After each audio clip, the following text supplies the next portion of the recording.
everyone, welcome to Missy's Imaginings. As you can tell from my voice, I have been sick, so I'm sorry I haven't been able to say hi a little earlier, but it's been almost 2 weeks since I've been sick, and I did end up missing some work. It's just some weird virus, I don't know. But anyway, I do have everything cut out for our theme park bounty outfits, and my daughter gave me some fun surprises for Mother's Day. So I'm not going to do a whole unboxing, but I thought I would show you these little treasures because they're really cute. So she found this little tiny Barbie van, and the little top comes out, and then the doors open, which is cute, and then the little tiny Barbie, it's almost like a Polly Pocket type thing, like the little tiny Polly Pockets. So I just thought she was really cute. And then the little van, you can kind of see inside there. We can tip it up this way. So it was very cute. So she found this. She said, okay Mom, none of these gifts are going to be practical. So I said, those are the best kind. So there's the little van. Then this I thought was adorable because it's like a lipstick. But then if you pop off the top and twist the bottom, isn't that cute? And then this little Barbie, she does pop out as well. So she has a little stand base here where her little stand fits in like this, and then she can scroll back down, then pop the top back on, and there you have her little container. I thought they were super cute.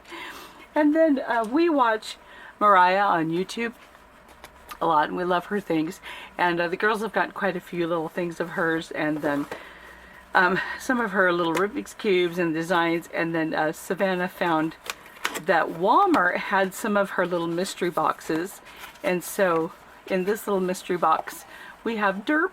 Isn't he cute? So that was my little stuffed plushie. And then she bought 2 of the fashion balls, and I just have them already opened in here, so let's see.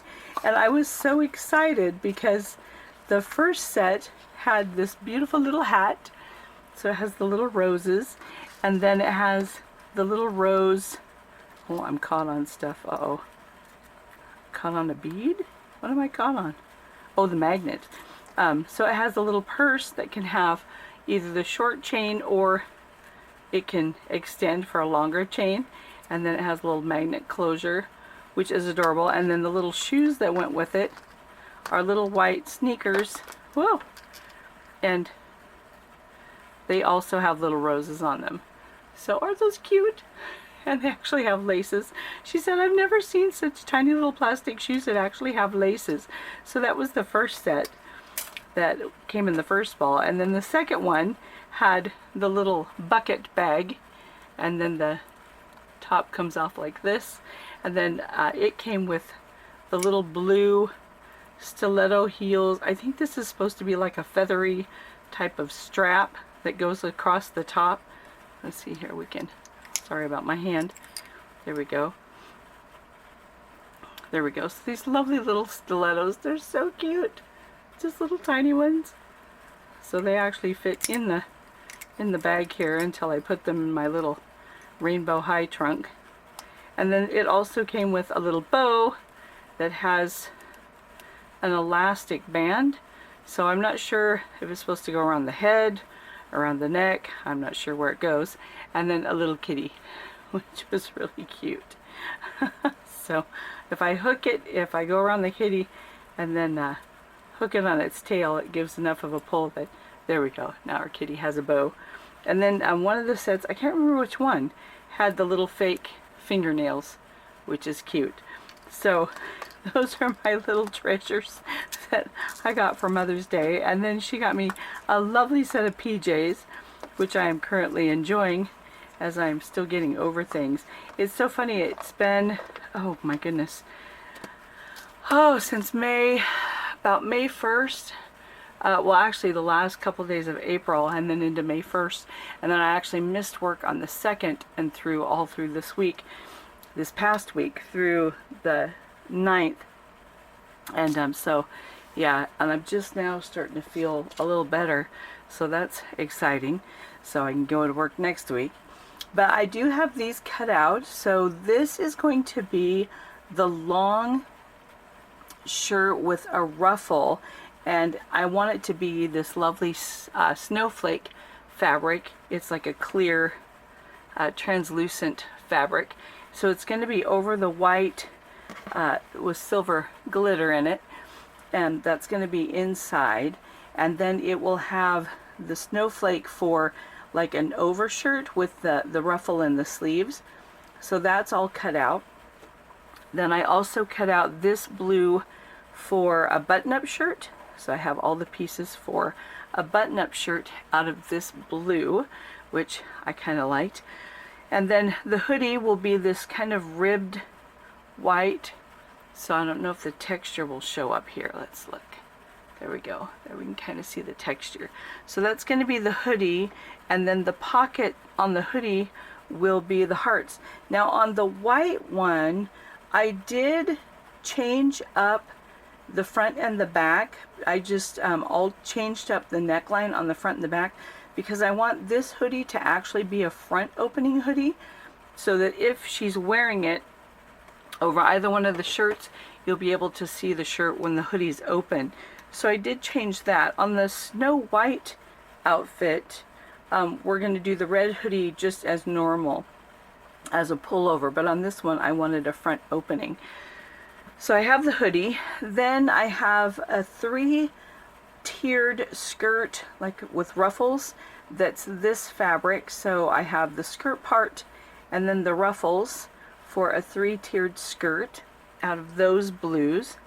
Then I have some bloomers cut out of the light blue, and then I have some lacy leggings cut out.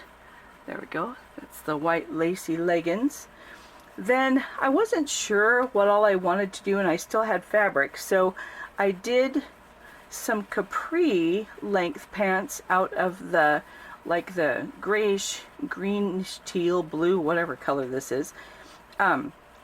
Cadet blue, I think, is what my crayons kind of say, with the snowflakes. So I did some capris of that, and then I did have enough to do a whole set of long pants out of the white sparkle fabric. So that's the pieces for the Snow Queen outfit, and I'm going to start with the snowflake shirt. That's what we're going to be sewing first. So I have my machine and my serger set up with white thread, and we'll go ahead and put this one together and see if I can actually get something made today, since I'm feeling a little bit better. And so while we're getting ready to do that, I just want to wish everyone a happy Mother's Day, and I hope the day is lovely for you and that you get to enjoy time with family. And even if you're not a mom, I'm sure that you are cherished by someone who loves your influence and your mentorship and your help and love and care. So you can enjoy Mother's Day, and I hope it's lovely for all of you. And we're going to start with the normal things like prep sewing that I like to do. So on the shirt base, or the undershirt, I'm going to go ahead and sew the shirt together at the shoulders.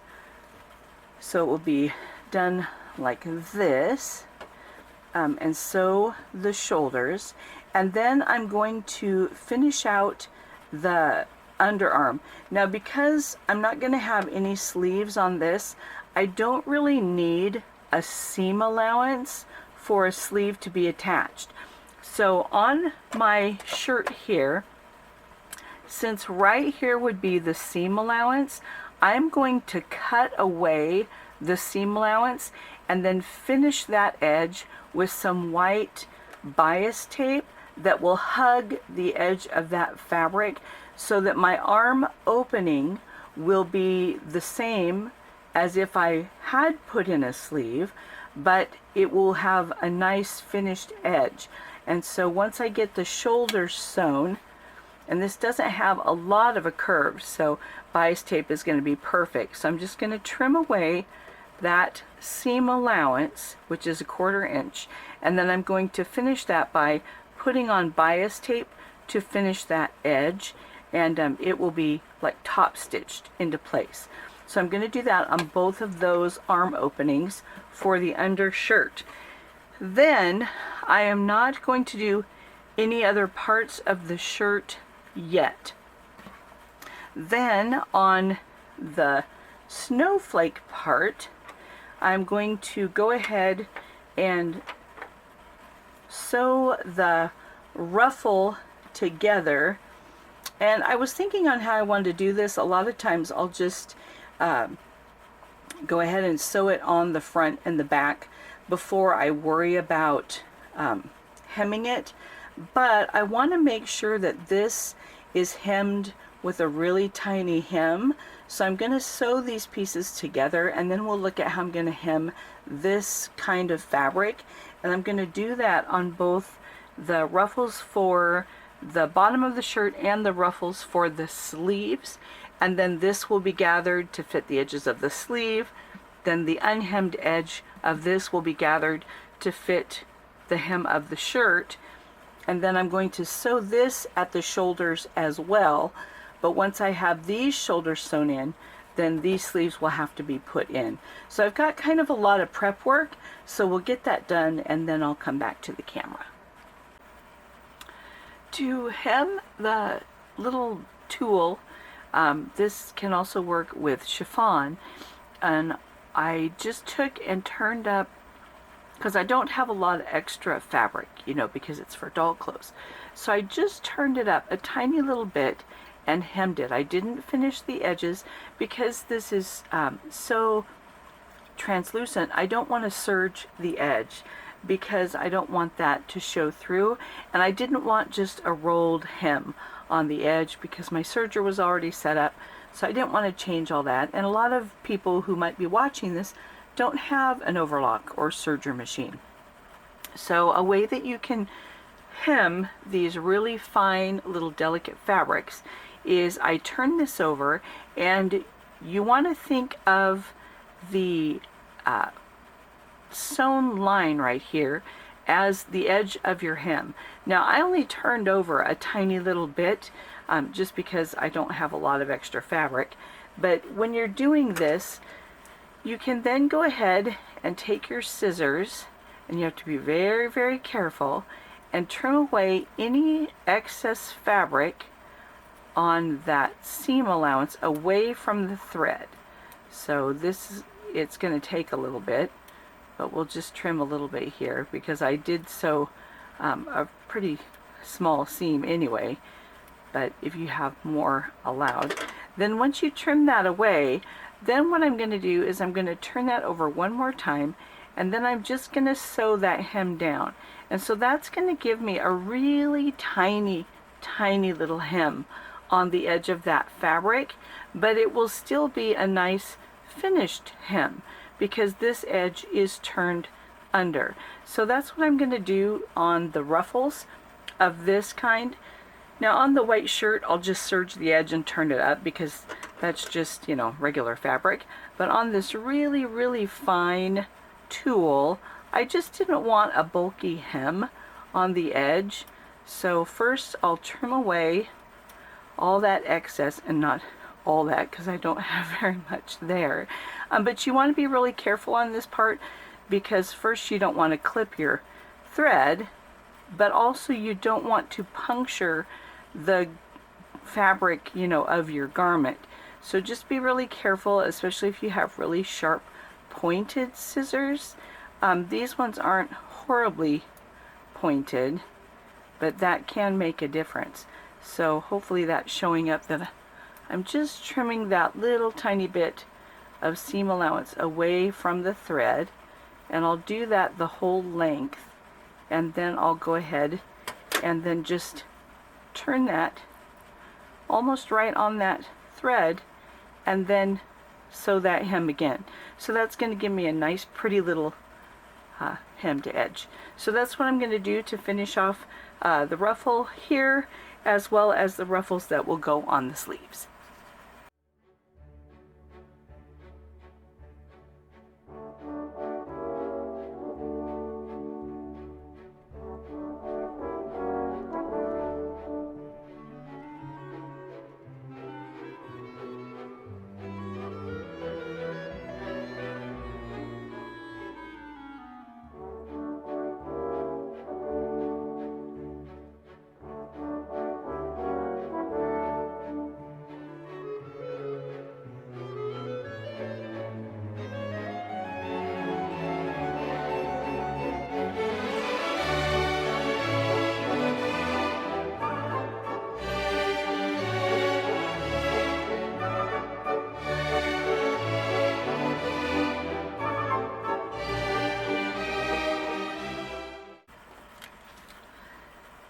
So here's my little sleeve, and I did serge this seam allowance because I don't want the sleeve to fray, obviously, but to help hide that, because see how see-through that is, I do have this lovely little bit of ribbon with pearls that I will hand stitch onto the sleeve at the edge, and I'll do that for both the sleeves as well as on the hem when I get closer to the end. But I just wanted to show how sometimes you can hide some of those parts that you don't want to show. Some of the seam allowances will end up showing regardless, but I just thought that would be cute to have on the sleeves, and then again on the hem. So that's what this looks like. So that will be hand stitched on just to make it pretty. Then I was going to show, I also went ahead and on this seam I did a French seam, just because on the ruffle I knew I would have to be gathering that, and I just thought, well, okay, I'll just go ahead and do a French seam on that. I'm not going to do it on the whole garment, I don't think. Maybe I should. I don't know. We'll see. Not on the gathered parts because there's too much fabric, but maybe on the sides I might go ahead and do that. To do a French seam, what you want to do is, in case you're unfamiliar with that, is you're going to sew the pieces with the wrong side together. So like if you're doing the side seam, you'd put the wrong sides of the fabric together and sew a very narrow seam like this, just down, then trim very close if you can't get close to the edge. Then you're going to flip that back so that you have right sides together, but that edge will be turned in, and then you're going to sew real close to the edge, and then when you turn it back out, everything on the inside is finished, and you end up with this that is the seam on the inside of the fabric, but there's no rough edges because it's all turned inside that seam allowance. So that's a French seam, and you just end up with no rough edges. It's nice to do on especially thin fabrics and lace, because it still looks really pretty and keeps your fabric from fraying. I've seen in a lot of the doll groups people recommending that on some of these fabrics to use fray check, and while I do use fray check at times, it's mostly going to be on edges that are small and little bits, but I wouldn't generally use it on every single seam because it does dry hard and it can kind of inhibit the flexibleness of your fabric sometimes because it's glue. So while some people have recommended that, I personally wouldn't use that on seams. So I like these other methods of overlocking or using French seams to hide those edges. The other thing I noticed that you might fight with as well on some of these fabrics, especially if they're a beaded fabric or if they have sequins, because this fabric, I mean, all it has on it is like printed snowflakes, but because it's hard, it's something that's been pressed onto the fabric, sometimes the needle gets caught and it kind of bunches up and makes it hard for the needle to go through. So you kind of have to watch that when you're sewing that together.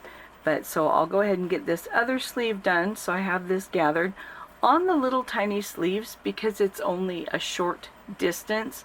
I use just one thread because it's just a little bitty distance. It's not going to have a lot of pull on the fabric. On the longer piece, however, I did do my 2 lines of basting to gather the top edge of this piece that will go around the entire hem of the garment. So yeah, I'll go ahead and get this sleeve finished up, and then I will sew, maybe I will do the French seams. I didn't add extra in order to do French seams. So that means when I sew it the first time, I can only do like 1/8 of an inch seam, because then when I flip it out and sew it again, that will take me down to my 1/4 inch. So just be aware of that a French seam is going to use more seam allowance, unless you take those really tiny seams. So be prepared for that. So I'll do up the other sleeve so it will end up like this as well. Then that will be ready to put in there, and then we'll do that prep work on the other one. So we're making progress. So on my little over top, just a quick note, normally I take the seam allowance from putting the sleeve onto the garment, and I press that seam allowance towards the sleeve. But because this is an over garment and it's going to lay on top of white, I wanted that seam allowance to be over the white edge instead of over where the actual arm will show, so that there won't be any of that seam allowance showing on the arm itself, since it's so sheer. So that way the white of this undergarment will kind of help mask that seam allowance, because on this seam I'm not going to have any lace or anything to hide it, but the actual color of the undergarment will help hide that seam allowance. So my little arm, once I get it on the doll, will only have a sheer sleeve. So just a quick note on a small change. Then I did go ahead and serge the back openings, just because of the way we put the back together. It will have raw fabric, and so I went ahead and I did serge that. And then when that seam is sewn, it will look like this. But here again, this is going to be laying against the white, so that will help kind of mask that serging on those sleeves. Then on the underarm and down the side, I'm still debating if I'll do the French seams like I did in the shoulders. But yeah, so that's where we are so far. So just a note on that sleeve seam allowance at the shoulder, turning it towards the bodice, so this will help hide it. Here is the little overshirt, and I did do the French seams on the sides, and I have the little pearl lace around the edges of the sleeves as well as the edge of the hem. And now this is all put together except for the neckline, as well as the little undershirt with the bias tape around the arms, and then just a straight little hem. So my next step, I'm going to take the little shirt and I'm going to put it inside the overshirt, so that now my ruffle comes down right at the edge of the little undershirt. And what I'm going to do is connect the neckline with just some bias tape as well, but this time I'm going to pin the neckline together, and I will baste around the seam where the seam would be around the neck. Then I am going to snip that and cut close to it after I have the bias tape on, and then I'll wrap the bias tape around that will actually fold this down. Just because it's such a little curve, I don't want to try to cut before I have that basted in place, but I will match up my shoulder seams and then go around the neck edge. These two pieces of each of the back, I'll probably have to layer them. So I'll have this one and then this one on top, because then the shirt, the overshirt, is going to be free fall over the undershirt, so that none of the overshirt will be attached to any of the undershirt except around the neckline. So it'll look like this. and then well, there may be a snap involved here. So at the neckline, and then maybe one spot at the snap where that closure will have another snap. But other than that, it's all going to be free fall around the undershirt. So there won't be any of it connected in the back seam.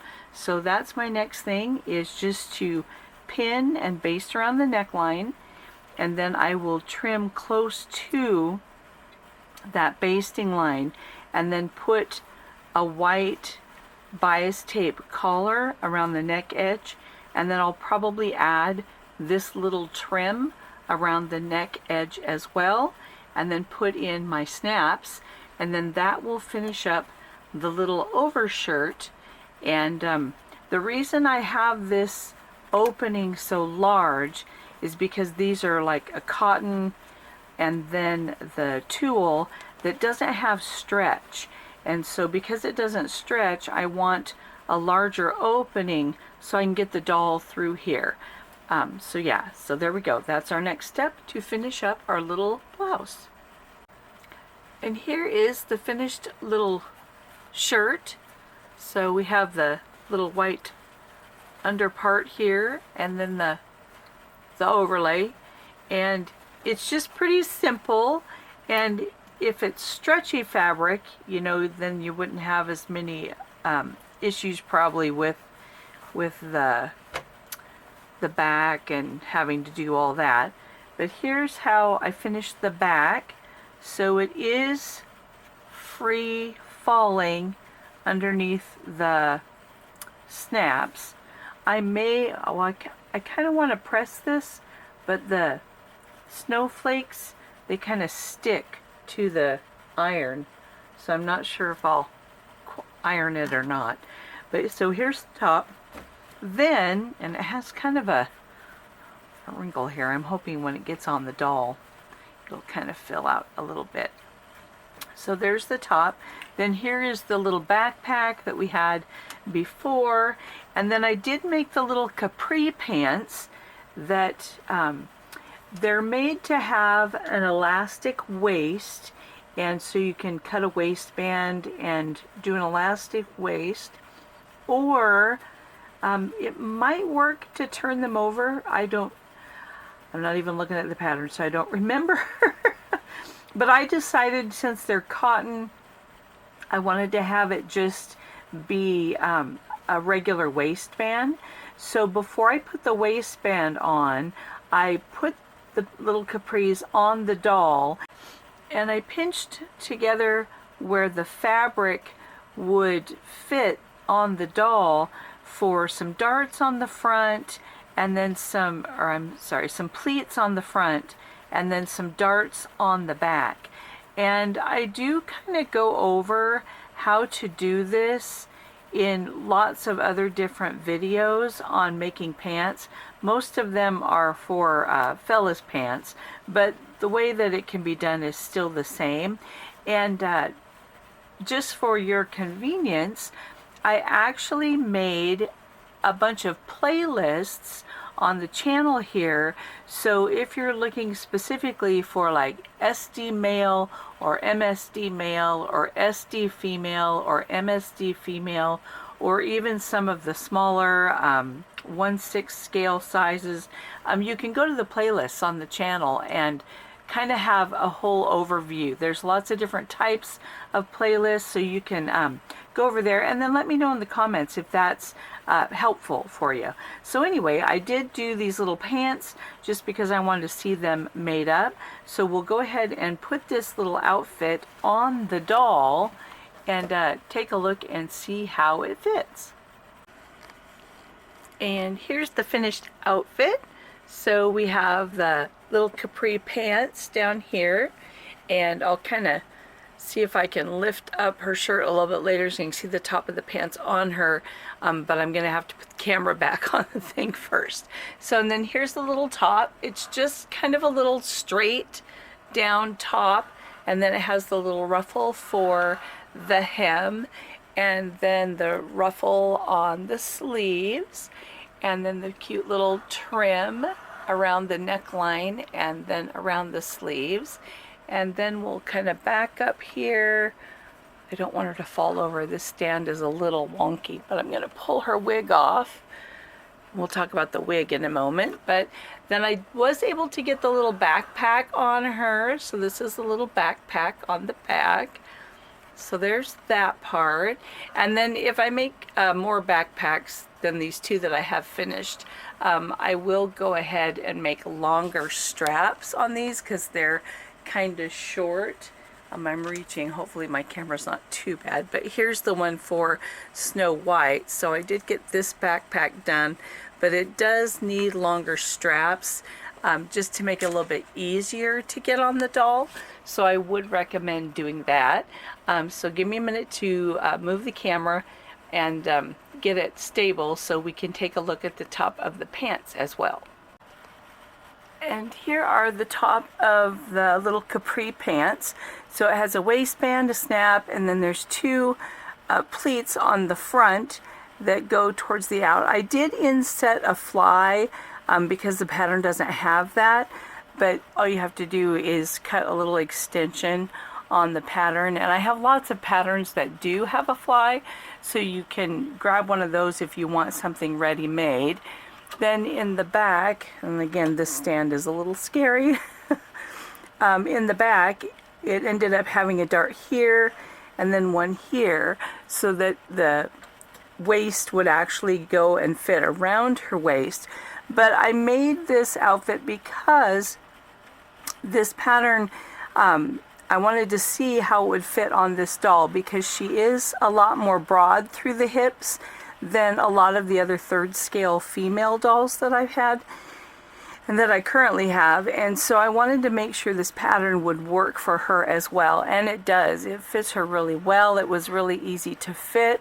So whether you want to do the darts and pleats and then just put a little waistband on, or if you want to do an elastic waist, either way, there's going to be plenty of room in here on the hips and around the bum to fit around the doll. On the fly, I just inset a piece of fabric here on each side, and then one gets folded back, and then this one goes straight so that it covers the opening. So even if that pulls, there's a lot of fabric coverage there, so you're not going to have a big gaping opening there. So that's this little, the first of the Snow Queen theme park bounding outfits. We'll pull her little shirt back down here. So yeah, that's the first one in the series that I'm working on. And then this wig I actually got off of Amazon, and the price was really good. And I will give a little bit of a warning on not so much the quality. Sorry about my hand here. I love the quality. It's very soft and silky, and it didn't take a long time to get to me. However, when I ordered the wig, I can't remember if it was like the free Amazon shipping or if I actually paid shipping on it. I don't remember. But when it came to me, I had to pay shipping again. It came cash on delivery. And so I went to the post office. I had two items that I had ordered on Amazon, and I asked them about that. And I said, I don't understand why I'm getting charged shipping on these Amazon products. And the gal at the post office said it's kind of a rising problem again, that some of the third-party sellers on Amazon are either taking advantage of the Amazon supposed free shipping or charging for shipping, but then they are generating false labels and mailing stuff out with no postage. And so when it comes through, because of the way the label is, it's a fraudulent label, there's been no postage paid for. And so then the recipient, if they want the package, they have to pay the shipping on it. So just a word of warning, when you're shopping on eBay and some of these third-party things. Double check the seller ratings, double check the comments, make sure it's getting shipped from somewhere that's close to you, because like I said, I had 2 packages that this happened, and this wig was one of them. It cost me an extra 5 something, but I knew I wanted the wig, so I didn't want it to go all the way back to wherever it came from. I think it might have been from China. But just a word of warning, if you're buying stuff for your BJDs on Amazon, really do your research on the seller and all the information that's provided in the listing, so you don't get snagged with that extra shipping cost, because evidently they're taking the Amazon shipping or taking the shipping that you pay for, but then they're mailing it out without attaching any postage to it. So when it gets to where you are, they say, oh, well, no postage has been paid on this, so if you want it, you got to pay for it. So that's our first little outfit, and we'll go ahead and keep working on pieces, but we'll go ahead and wrap up this video for now, and then we'll continue on our theme park bounding series. Thanks a lot, and have a great Mother's Day. Bye!